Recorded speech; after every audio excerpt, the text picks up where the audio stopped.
제가 청년들한테도 이런 얘기를 한 적이 있는데, 우리가 하나님의 말씀을 언약으로 붙잡으면 어떻게 되냐, 우리 주위에 눈에 보이지 않는 언약의 기둥들이 세워진다라고 그렇게 얘기를 했습니다. 저는 그렇게 믿습니다. 우리가 살면서 수많은 문제들이 있잖아요. 문제가 있기 때문에 넘어질 수 있고 뭐 완전히 누워버릴 수도 있고요. 왜? 문제가 있으니까. 왜 넘어지냐? 내가 붙잡고 버틸 수 있는 기둥들이 없는 거예요. 그리고 넘어졌다 하더라도 붙잡고 일어설 수 있는 기둥이 있다면 일어날 텐데, 눈에 보이지 않는 언약의 기둥들이 없다 보니까 문제 오면 바로 넘어지고, 넘어져서도 붙잡고 일어날 게 없어서 허우적거리고 있다는 것이죠. 하나님의 말씀을 내가 언약으로 붙잡으면 내 주위에 수많은 보이지 않는 언약의 기둥들이 세워지는 것입니다. 여러분들이 함께 그 응답을 누리게 되기를 바랍니다. 자, 우리에게 주신 말씀, 하나님의 지혜를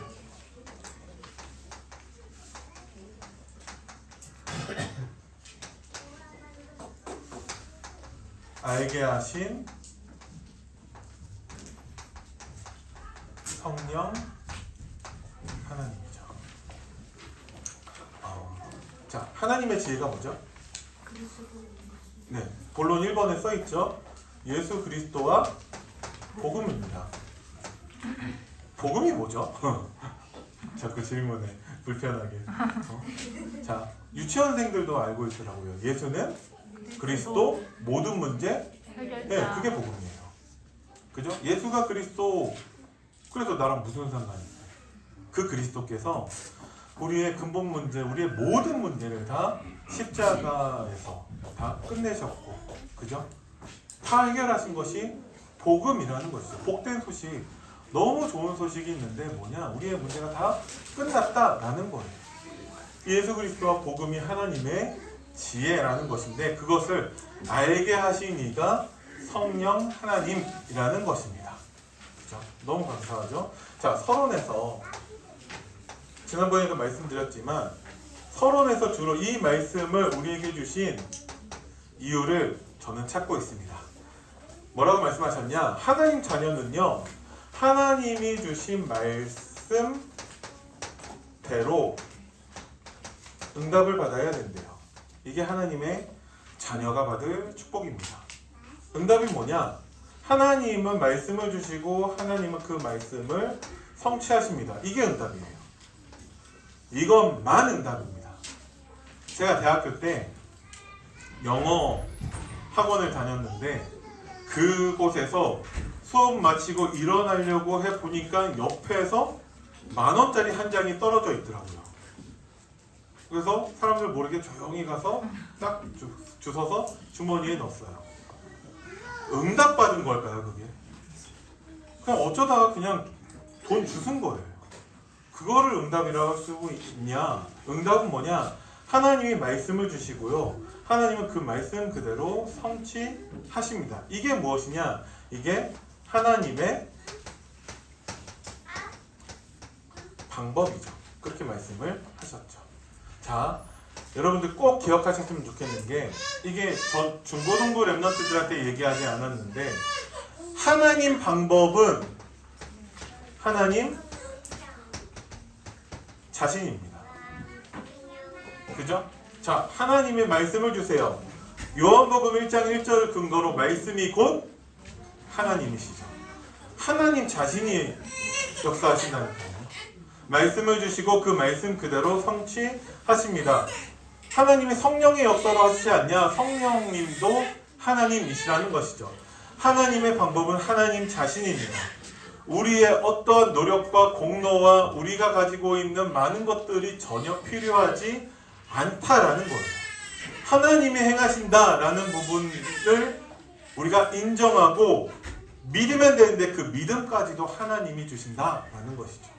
그죠? 이것이 정리되지 않으면 신앙생활이 어떻게 되냐? 수고하고 무거운 짐이 돼버려요. 많이 경험들 해보셨죠? 오늘도 또 말씀 붙잡고 말씀대로 응답을 받기 위해서 또 수고하고 무거운 짐 지을 수 있거든요, 우리가. 그러면 안 되고 하나님의 방법은 하나님 자신, 하나님이 역사하신다는 것을 우리는 믿고 그렇게 신앙생활을 하셔야 돼요. 내게로 오라, 내가 너희를 쉬게 한다고 하셨거든요. 이것 깨닫고 나서부터 신앙생활이 쉬워지더라고요. 그러다가 또 노력하려고, 또 내가 해결하려고 하는 제 모습을 보게 됩니다. 그때마다 다시 돌아가요. 하나님 방법은 하나님 자신이라고. 하나님이 말씀 주시고 하나님이 성취하십니다. 그것만 응답이에요. 그러면 우린 뭐 하면 됩니까? 그래서 서론 1번 밑에 말씀하신 것이 하나님의 백성은 반드시 기억하고 붙잡아야 되는 것이 하나님이 우리에게 주신 말씀이다 라고 하신 거예요. 자, 그러면 여러분도 오늘 강단 말씀을 통해서 어떤 말씀을 붙잡았습니까? 라고 질문한다면 자신 있게 대답하실 분 계신가요? 생각보다 별로 없어요. 말씀 붙잡아야 됩니다. 알아요. 근데 그렇게 끝나면 그냥 구호로 끝난다는 거죠. 우리가 다 같이 말씀을 붙잡읍시다. 구호 끝는데 무슨 말씀 붙잡으셨습니까? 그럼 대답을 못해. 그건 안 붙잡은 거예요. 그죠? 꼭 하나님의 말씀을 정확하게 붙잡으시기 바랍니다. 그게 무엇인지는 맨 마지막에 말씀을 드릴게요. 제가 붙잡은 말씀에 대해서. 자, 야곱에 대해서 말씀을 하셨죠. 야곱이 너무 친숙해요. 왜 그러냐? 야곱은 인본주의의 대가라는 것이죠. 그래서 마치 거울 보는 것 같아요. 야곱을 보면. 자, 야곱은 자기가 장자의 축복을 받기 위해서 아버지를 속이고 형을 속였어요. 그죠? 그리고 나서 자기가 사랑하는 여자를 얻기 위해서도 또 열심히 노력을 합니다. 나중에 이제 많은 재산을 얻게 되고 형 에서를 만나러 가는데 형이 400명을 끌고서 자기를 이렇게 만나러 오니까 형의 마음은 어떤지 몰라. 일단 400명 끌고 오는 게 무서워. 그래서 자기가 가지고 있는 모든 재산 두 때로 나누어서 먼저 이렇게 보내죠. 뭐죠? 뇌물이죠. 그거 받으면 형 마음이 좀 괜찮으니까 싶어서. 그러다가도 창세기 32장 9절부터 12절에 하나님께 기도도 합니다. 인본주의 쓰다가 기도도 해요. 그리고 나서 또 인본주의 써요. 야곱 그런 사람이에요. 근데 이 기도가 하나님이 야곱에게 먼저 주신 언약을 붙잡고 하는 기도라는 거예요. 참 우리의 눈에 보기에 야곱은 참 뻔뻔한 사람이에요. 그죠? 아니 그렇게 인본주의 쓰고 그렇게 했는데 아직까지도 못 깨닫고 그러다가 하나님께 기도도 하고 어떻게 그럴 수 있냐? 그런데 하나님께서 보시기에 야곱은 어떨까요? 하나님은 우리가 연약하고 부족하고 우리가 인본주의 쓰는 거 다 아세요. 근데 하나님이 주의 깊게 보는 것은 하나님의 방법대로 하냐라는 거죠. 야곱은 하나님 방법대로 언약 붙잡고 기도한다라는 것이죠. 그래서 우리의 눈에 보긴 야곱은 참 뻔뻔한 사람인데 하나님 보시기에 야곱은 당당한 믿음의 사람이라는 거예요. 그죠? 네. 그러면 우리의 연약함과 우리의 부족함이 문제되지 않겠죠. 우리가 하나님의 말씀대로 응답받을 수 있다면. 베드로가 부활하시고 승천하신 예수님을 체험하고 난 다음에 사도행전 3장, 사도행전 4장 계속해서 응답받죠. 그죠? 그러다가도 불신자 고넬료 집에 가가지고 식사하고 세례주고 그러다가도 많은 초대교회 유대교 쪽 사람들에게서 왜 불신자 집에 가가지고 밥 먹고 막 그렇게 따지니까 완전 쭈구리가 되고 있다는 거죠. 베드로가 잘 안 바뀌어요. 우리가 바뀌어야 되냐? 그렇지 않아요. 지난주 강단 말씀에서도 연약한 우리들이 말씀 붙잡고 응답받는다고 해서 우리가 훌륭한 사람 되지 않는다니까요. 그냥 하나님과 함께하는 축복을 누린다라는 것이죠. 그런데 베드로는 왜 그 모양입니까? 그 모양대로 쓰시고자 하는 하나님의 계획과 뜻이 있다라는 것이죠. 그래서 저는 우리 태영아 부모님들이 훌륭한 부모가 되는 것을 바라지는 않습니다. 저도 훌륭한 부모는 못 되거든요. 그런데 저는 말씀대로 응답받는 부모의 모델이 되기를 바랍니다. 왜? 그렇게 말씀을 하셨기 때문에. 그죠? 네. 우리가 훌륭해져봤자 얼마나 훌륭해지겠냐라는 것이죠. 우리는 야곱처럼, 성경의 렘넌트들처럼 하나님의 언약 붙잡고 기도해서 응답받는 사람들 되기를 바랍니다. 아멘. 자, 아멘이 없네요. 놀랬어 지금. 자, 그러면 어떻게 되죠? 그러면 하나님이 함께 하시는 하나님의 자녀임을 항상 뭐 한다고요? 확신하게 된다. 그러니까 또 이것을 내가 하려고 하면 또 수고하고 무거운 짐이 되죠. 안 된다니까요. 뭐 하면 돼요? 말씀 붙잡으면 됩니다. 하나님의 백성은 반드시 기억하고 붙잡으라고 하셨어요. 우리에게 주신 말씀을. 그죠? 그러면 확신하게 하신대요. 하나님이 어떻게 함께 하시죠? 하나님은 성령으로 함께 하시고요. 하나님은 말씀으로 함께 하세요. 그죠? 그러니까 아무것도 문제되지 않는다라는 거예요. 하나님의 방법대로 응답받는 우리 태영아 부모님 되시기를 바랍니다. 네. 자, 그 강단 말씀에서 항상 본론 전에 오늘 본문을 통해서 라고 목사님이 정리를 해주세요. 보이시죠? 오늘 본문을 통해서 이 부분이 정말 중요해요. 오늘 본문을 통해서 우리는 세상의 방법으로는 알 수 없는 하나님의 지혜를 성령 하나님의 역사를 통해서 알게 되는 우리는 은혜와 그죠? 은혜를 받은 하나님의 자녀임을 뭐 한다고요? 확신하는. 이게 이번 주 주신 말씀의 이유예요. 우리가 말씀대로 응답받기를 원하신다니까요. 그래서 우리가 확신 갖기를 원하신다니까요. 그게 은혜고 그게 확신이라는 것입니다. 자, 본론 내용을 보시면요. 하나님의 지혜이신 예수 그리스도와 복음. 여기 써 있으니까. 하나님의 지혜이신 예수 그리스도와 복음을 통해서 하나님은 어떻게 하셨죠? 그것을 하나님은 창세 전에 예정을 하셨대요. 뭐를? 하나님의 지혜이신 예수 그리스도와 그 복음을 창세 전에 예정하셨대요. 그죠? 그래서 하나님은 이것을 은혜로 하나님이 택하신 자들에게만 알게 하셨대요. 그러니까 여러분들이 받은 하나님의 은혜라는 것이죠. 목사님 왜 순서를 바꿔서 하십니까? 순서가 이게 맞아요. 근데 그 바울이 보낸 편지에서 바울이 그렇게 표현을 해서 순서가 이렇게 됐지, 창세전에 예정하시고 은혜로 선택받은 우리들에게 알게 하시면서 우리를 어떤 사람으로 되게 하신다고요? 성숙한 자가 되게 하신대요. 온전한 자들이라고 하시면서 영적으로 성숙한 자, 장성한 자, 복음을 통해서 하나님을 아는 지식과 지혜 가진 자로 하신대요. 언제? 우리가 말씀을 붙잡을 때. 그죠? 그 말씀은 창세전에 우리를 통해서 우리를 위해 예정하셨다니까요. 뭐를? 예수 그리스도와 복음 하나님 말씀이죠. 은혜로 하나님이 택하신 우리들에게만 알게 하셨대요. 감사하죠. 그것을 통해서 우리를 단지 구원받은 사람 그게 아니라 성숙한 자가 되게 하신대요. 뭐하면? 말씀을 붙잡으면. 어려울 거 없죠?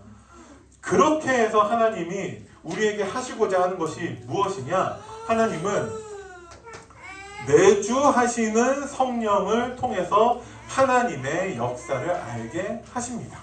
그죠? 그것을 통해서 우리가 확신을 갖게 되는 것이죠. 이것을 하시는 이가 성령 하나님이세요.